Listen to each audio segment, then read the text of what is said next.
সন্তান হারিয়ে মায়ের আর্তনাদ থামছে না। মুন্সিগঞ্জে মাদ্রাসার নবম শ্রেণীর এক ছাত্রী গত 31 ডিসেম্বর বন্ধুর জন্মদিনে যান বান্ধবীকে সঙ্গে নিয়ে। সেখানে কৌশলে তাকে চেতনানাশক ও মাদক খাইয়ে দল বেঁধে ধর্ষণ করার অভিযোগ উঠেছে বন্ধু ফয়েজ আহমেদ ও সঙ্গে থাকা বন্ধুদের বিরুদ্ধে। স্বজনরা জানান, পরদিন 1 জানুয়ারি বুধবার বিকেলে অসুস্থ অবস্থায় ওই কিশোরীকে বাড়িতে রেখে যায় তার বান্ধবী।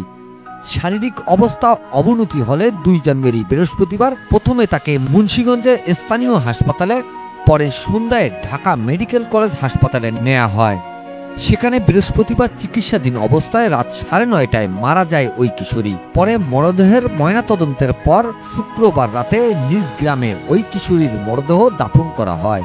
নিহত কিশোরীর স্বজনরা ঘটনার সাথে জড়িতদের দৃষ্টান্তমূলক শাস্তির দাবি জানিয়েছেন।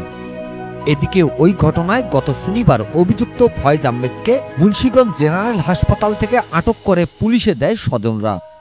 সহযোগী সন্দেহে বান্ধবীকেও আটক করে পুলিশ। তবে অভিযুক্ত ফয়েজ আহমেদ অভিযোগ অস্বীকার করেছেন। আর মুন্সিগঞ্জ সদর থানার ওসি মোহাম্মদ সাইফুল আলম জানান, এ ঘটনায় আইনগত ব্যবস্থা নেওয়া হয়েছে। ছেলেকে জিজ্ঞাসাবাদ করছি, জিজ্ঞাসাবাদ করে কিছু তথ্য পাওয়া গেছে, এটার ভিত্তিতে আমরা আইনগত ব্যবস্থা গ্রহণ করার। Mizanur Rahman, TRS news.